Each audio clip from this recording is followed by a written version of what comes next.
నమస్తే అన్న. సో మరి విజయ్ దళపతి గారు తమిళనాడులో తన గవర్నమెంట్ ఫామ్ చేస్తున్నారు.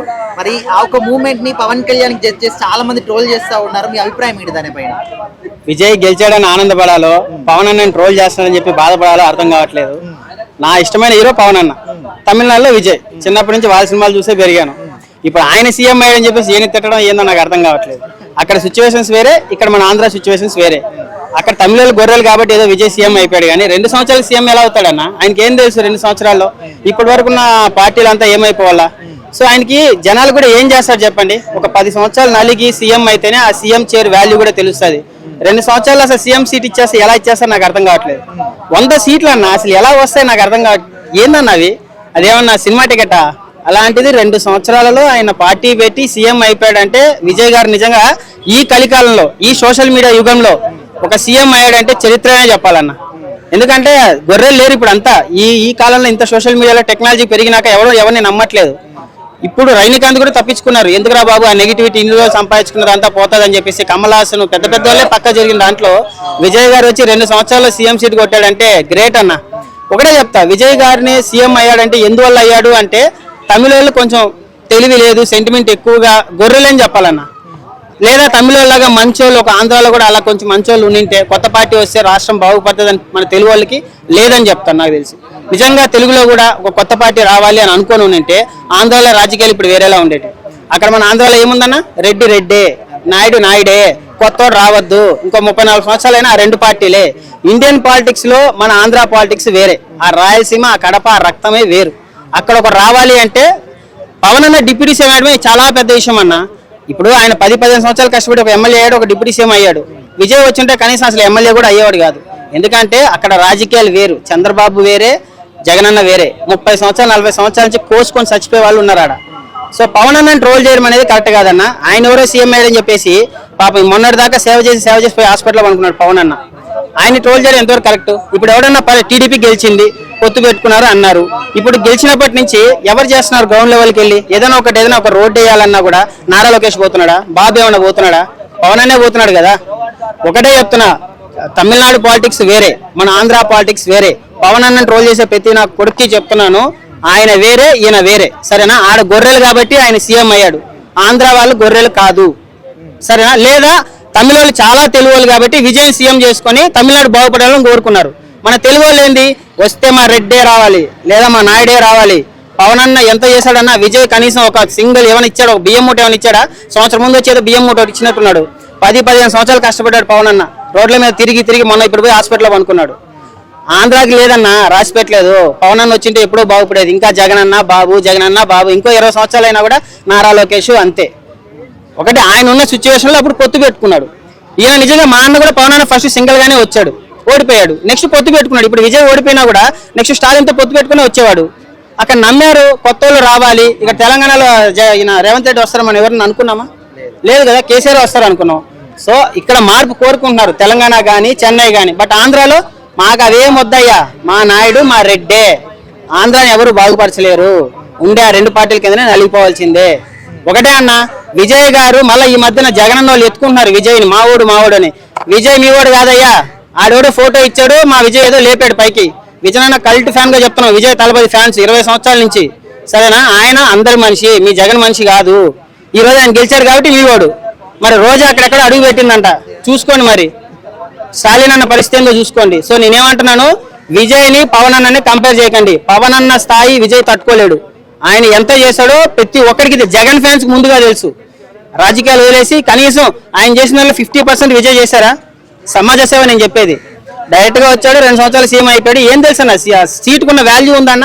ఎవరు పడితే వాడు వస్తాడు. ఇప్పుడు ఈ అమ్మ 2 సంవత్సరాలు. ఇప్పుడు మళ్ళీ పవన్ అన్న కూడా సింగిల్ గానే వస్తాడని ట్రై చేస్తాడు నాకు తెలిసి. ఇప్పుడు ఆయన గెలిచాడు, మళ్ళీ నేను సింగిల్ గా వస్తానని చెప్పి. రాజకీయాలు వేరు, సినిమా వేరు. నేను అదొకటి నమ్ముతాను. కానీ ఎవడైతే జనాలకు మంచి చేస్తారో ఆయన గెలిపించండి. ఈ బాబు, రేవంత్ రెడ్డి, కేసీఆర్ ఇవన్నీ వద్దు. జనాలకు ఎవరు పనికి వస్తారో వాళ్ళకి మాత్రమే గెలిపించండి. అది చెన్నైలో ప్రూవ్ అయిందని నాకు అనిపిస్తుంది. విజయ్ గారు రావడం నాకు చాలా ఇష్టమే అన్న. పవన్ అన్న తిరిగితే మాత్రం కరెక్ట్ కాదు. పవన్ అన్న ఎంత చేశాడో ఆంధ్రాకు తెలుసు, మాకు తెలుసు. ఇప్పుడు తమిళనాడులో విజయ్ దళపతి గెలవబోతున్నాడు, అండ్ వెస్ట్ బెంగాల్లో బీజేపీ గెలవబోతుంది. ఓవరాల్ ఏం చెప్తారు దీనిపై? ఏం చెప్పడానికి లేదన్నా, పెద్ద మిస్సింగ్ గ్యామ్లింగ్ అయినా అనుకోవచ్చు. ఎందుకంటే ఇంత ఉదాహరణ 6 నెలలు ఒక సినీ ఫీల్డ్ బయటకు వచ్చిందంటే తమిళనాడులో ఆశ్చర్యం అనిపిస్తుంది. సినీ ఫీల్డ్ మొత్తం ఆయన వెనకమాలని ముందుకు నడిపారా, బయటికి ఎవరు కనపడాల, లేదా స్టాలిన్కి భయపడ్డారా cine field? Only cine field వల్లే ఈ రోజు గెలిచాడు విజయ్ అని కళాఖండగా చెప్పగలం. ఎందుకంటే అంత మార్పు ఎందుకు వచ్చింది? ఆ నిలబడిన క్యాండిడేట్లు కూడా ఒక్కళ్ళు కూడా డబ్బులు ఉన్నవాళ్ళు కాదు, ఏమీ లేదు, సామాన్యులు. ఒక సామాన్యులు నిలబడి వాళ్ళు ఇన్ని సీట్లు గెలిచారంటే ఆశ్చర్యం అనిపిస్తుంది. ఒక్క ఉదాహరణ, స్టాలిన్కి వెన్నుముక గుండెకాయ లాంటి ప్లేస్ లో ఒక విజయ్ కారు డ్రైవర్ గెలిచాడు. అంత మెజార్టీ ఎలా వచ్చింది? ఆశ్చర్యం అనిపిస్తుంది. 70,000 మెజార్టీ అంటే ఆ ప్లేస్ లో ఏదో 5,000 5,000 అంటే ఏదో సామాన్యంగా తీసుకునేవాళ్ళం. 70,000 మెజార్టీ వచ్చిందంటే జనంలో మార్పు వచ్చిందా, లేదా ఈ మిషన్ గ్యామ్లింగా ఏంటనేది అర్థం కావట్లేదు. కానీ ప్రతిపక్ష పరంగా ఉండేటట్టు ఉంది స్టాలిన్. మరి నిలదీయాలి, నిలబెట్టుకోవాలి, ఎలా నడుస్తుంది ఏంది? కానీ ఒక్కటి అర్థమైంది, సినీ ఫీల్డ్ మొత్తం కలిసింది. విజయ్ వెనకమాలకు వచ్చి ఈ రోజు విజయ్ని గెలిపించారు అని కళాఖండగా చెప్పగలం. ఇప్పుడు విజయ్ తలపతి నిజంగా గెలలే అంటారా మరి? జెన్యున్గా ఎట్లా గెలుస్తాడన్నా? ఏం చేశాడు, ఏం కష్టపడ్డాడు? నేను అడుగుతున్నది. ఒక రాజకీయంగా ఎదగాలన్నా కానీ ఒక 10 ఏళ్ళు 15 ఏళ్ళు మాత్రం ఏదో మన పవన్ కళ్యాణ్ గారు ఉన్నారు, ఎన్నిసార్లు ఓటమి చూశారు? ఆయన గెలిచాడంటే ఒక ఊహ ఉండదు. మరి విజయ్ గారు గెలిచాడంటేనే ఒక ఆశ్చర్యం అనేది ఇప్పటికీ జనం జీర్ణించుకోలేకపోతున్నారు. ప్రతి మొగాడు విజయ్ వెనుక ఒక స్త్రీ ఉంటుంది అంటారు కదా, మరి విజయ్ గారి గెలుపు వెనుకల త్రిష గారు ఏమైనా ఉన్నారా? అనుకోవటం రాంగ్. వాళ్ళ ఆవిడే ఉంది. వాళ్ళ ఆవిడని ఎంతో నలిపేశారు, ఎంతో బాధ పెట్టారు. కానీ ఆమె నిలబడి ఈ రోజు వెనకమాల ఉండి వెళ్ళి ఓటేసింది అంటే గ్రేట్ అనుకోవచ్చు. అలాగే త్రిష గారు కూడా చాలా సపోర్ట్ చేశారు. సినీ ఫీల్డ్ ఏమన్నా ఉదాహరణ, ఈ రోజు విజయ్ గెలవడానికి మెయిన్ కారణం సినీ ఫీల్డ్. సినీ ఫీల్డ్ తలుచుకుంటే రాజకీయ చరిత్రను మార్చబోతున్నారు, మారుస్తారు అనే ఒక నమ్మకాన్ని ఈ రోజు మాకు చూపించారు. విజయ్ గారి ప్రభుత్వం ఎలా ఉండబోతా అంటారు, ఎలా చేయబోతారు? మరి నెట్టుకోవాలి. ఎందుకంటే స్టాలిన్ లాంటి వాళ్ళని అటు కేంద్రంలో మోడీ గారిని ఎదుర్కోవాలంటే చాలా ఉండాలి. మరి రేపు ఎంపీ సీట్లు కల్లా ఒక 20 మంది ఎంపీలని తయారు చేసుకోగలిగితే, ఎంపీలని కనుక గెలిపించాడా అప్పుడు ఈయన విజయ్ అనే ఆయన రాజకీయం నేర్చుకున్నాడు, అనుభవం ఉంది అనేది మేము తెలుసు. నమస్తే అండి. ఫైనలీ త్రిష గారికి డబుల్ ధమాక్ అని చెప్పుకోవచ్చు. ఇక్కడ టీవీకే గెలవడము అండ్ ఇంకోటి విశ్వంబర సినిమాలో త్రిష గారు కొత్త లుక్ కంబ్యాక్ అని చెప్పుకోవచ్చు. ఏం చెప్తారు? యా, కంబ్యాక్ అనుకోవచ్చు ఆఫ్టర్ లాంగ్ టైమ్.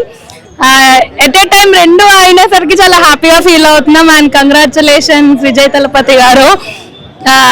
మాకు ఆల్రెడీ కాన్ఫిడెంట్ ఉంది మీరు గెలిస్తే, అంటే లైక్ మీరే నెక్స్ట్ అని చెప్పి.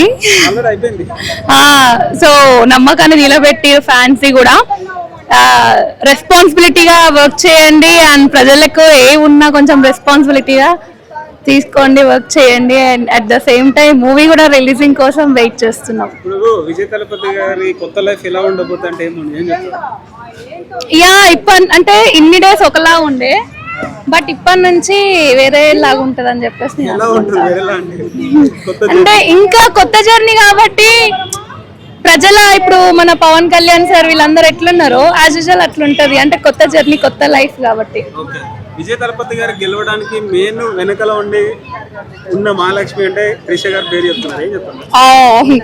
వెనక ఉన్నంత మాత్రాల్లో కాదు కదా, అక్కడ ప్రజలతో కదా వాళ్ళు గెలిచింది. వెనక నేను కూడా నిల్చుంటా, అట్లా అని నా వల్ల గెలిచేస్తారా? లేదు కదా, అట్లేం లేదు. తన హార్డ్ వర్క్, తన డెడికేషన్, తన ఒక రెస్పాన్సిబిలిటీగా తను వర్క్ చేశాడు కాబట్టి సో తను తీయాల సీఎం అయ్యిండు.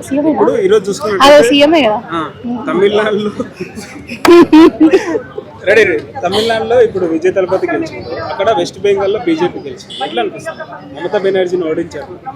యా, నాకైతే విజయ్ తలపతి విన్ అయిందని నాకు హ్యాపీనెస్ ఇచ్చింది. బట్ తర్వాత నేను ఆలోచించిన, ఆయన అక్కడ ఎక్కడో కదా విన్ అయింది, నేనెందుకు ఇంత హ్యాపీగా ఫీల్ అవుతున్నా? నాకేం అంటే లైక్ ఇక్కడే కాదు, హైదరాబాద్ లో తెలంగాణలో కాదు కదా, సో నాకేం ప్లస్ అవుతుంది అని చెప్పేసి నేను అనుకున్నా. బట్ తర్వాత ఆలోచించిన, సినీ ఇండస్ట్రీ కదా, సో మన ఇండస్ట్రీలో కూడా పవన్ కళ్యాణ్ సార్ తర్వాత విజయ్ తలపతి గారు సీఎం అయింది కాబట్టి సో చక్రం తిప్పడం అనుకుంటున్నాను. విజయ్ తలపతి గెలవడం వల్ల పవన్ కళ్యాణ్ గారు ట్రోల్స్ చేస్తున్నారు. తక్కువ టైంలోనే సీఎం అయ్యారు, ఆయన ఎన్ని రోజులు నుండి ఇంకా సీఎం కాలేదనేసి కూడా ట్రోల్స్ చేస్తున్నారు. పాలిటిక్స్ అంటే పవన్ కళ్యాణ్ సార్ అంటే పడని వాళ్ళు చాలా మంది ఉన్నారు, కానీ వన్ డే వస్తుంది ఖచ్చితంగా. ఆ రోజు మాత్రం గట్టి స్ట్రాంగ్ అంటే కంబ్యాక్ ఇచ్చేస్తాడు పవన్ సార్, సీఎం కూడా అయ్యే ఛాన్సెస్ ఉన్నాయి. నాయకుడు లేడు, గొప్ప నాయకుడుగా ఉన్నాడు. నిజంగా చాలా ఆర్ట్ఫుల్, చాలా హ్యాపీగా ఉంది. అదే ఇప్పుడు ఒక యాక్టర్ గా అయ్యిండి ఇప్పుడు సీఎం అవుతున్నాడు కదా, ఎట్లా అనిపిస్తుంది? నిజంగా దమ్మున్న నాయకుడిగా సింగిల్ గా పోటీ చేస్తున్న ఏకైక నాయకుడు అంటే విజయన్నే. ఎందుకంటే అందరూ పొత్తులుగా వచ్చి మేం గెలుస్తాం, మేము ఏదో ఇరకబడి చేస్తాం అని చెప్పి ఓ విర్రవి గారు ఏం లేదు అక్కడ. చూసారా, ఓడినా గెలిచినా ఒకడిగే ఉన్నాడు, ఒకడిగే పోటీ చేశాడు, ఒకడిగే గెలిచాడు. అది నాయకుడు ఉన్న లక్షణాలు అంటే అదే. ప్రజలు కూడా నమ్మేది అదే, మేమేదో చేస్తాం, మేమేదో వస్తాం, అది ఇది పీకెత్తాం అన్నట్టు ఏమి ఉండదు అక్కడ. నమ్ముకున్నారు, ఒకడే వచ్చాడు, ఒకడే గెలిచాడు, అంతే. ఇప్పుడు ఎన్టీ రామారావుతో పోలుస్తున్నారు, జయలలిత గారితో పోలుస్తున్నారు, ఒక యాక్టర్ నుంచి సీఎం అయ్యారు కదా, ఎట్లా అనిపిస్తుంది? నిజంగా ఒక ఇండస్ట్రీలో పెద్ద ప్రచారం చేస్తూ కూడా ఏమి లేదు, మహా అయితే ఎక్కువ కష్టపడినా కూడా ఏమనిపించలేదు. అలాంటిది ప్రజలు ఆయన మీద నమ్ముకున్న పెట్టుకున్న నమ్మకానికి నిజంగా ఇట్లా గెలిపిస్తారని చెప్పి అసలు అంత మెజారిటీ వస్తారని చెప్పి ఎక్స్పెక్ట్ చేయలేదు. నిజంగా వచ్చాడు, నిజంగా కంపల్సరీ చాలా అదృష్టం ఉంది విజయన్. ఎందుకంటే ఫస్ట్ ఏ అనుభవం లేకుండా ఇట్లా సినిమా ఇండస్ట్రీలో ఉండి ఒకసారి రాజకీయంలోకి వచ్చి ఇట్లా గెలిచాడంటే నిజంగా చరిత్రలో ఒక గొప్ప నాయకుడిగా నిలిచావంటే విజయన్నే. కొత్త లైఫ్ ఎలా ఉండబోతా అనుకుంటున్నాం మరి, త్రిష గారితో ఉండబోతుంది? నిజంగా ఎట్లా అంటే ఆమె బర్త్డేకి ఒక చీఫ్ మినిస్టర్ అవ్వడం అనేది చాలా గొప్ప విషయం. అసలు నాకు తెలిసి పుష్ప 2లో ఉన్న డైలాగ్ సినిమా మొత్తం స్టోరీ మొత్తం రియల్ లైఫ్ లో జరిగిపోతుంది అబ్బా. అది మాత్రం థ్రిల్. ఆయన గెలిచినప్పట్లోనే త్రిష కూడా వాళ్ళ ఇంటికి వెళ్ళారు. నిజంగా వాళ్ళు ఇంకా ఇద్దరు కలిసి ఉంటే చేసుకుంటే ఇంకా ఫ్యాన్స్ పరంగా మాత్రం ఫుల్ హ్యాపీ.